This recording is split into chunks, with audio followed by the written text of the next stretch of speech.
Isa sa mga luto namin dito sa probinsya, tinatawag naming chicken alaw-aw. Guys, tikman nyo to. Sobrang sarap. Ganito lang po ang pagluluto.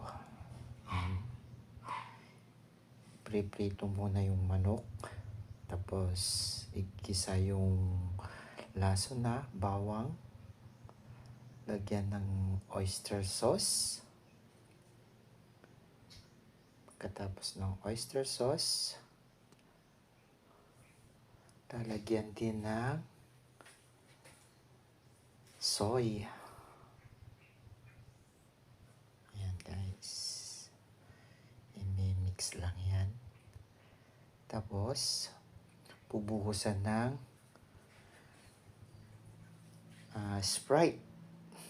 Ayan ang sekreto. Ayan guys. Diba?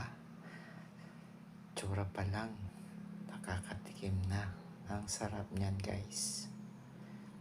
Yan ang tinatawag naming chicken alaw-aw.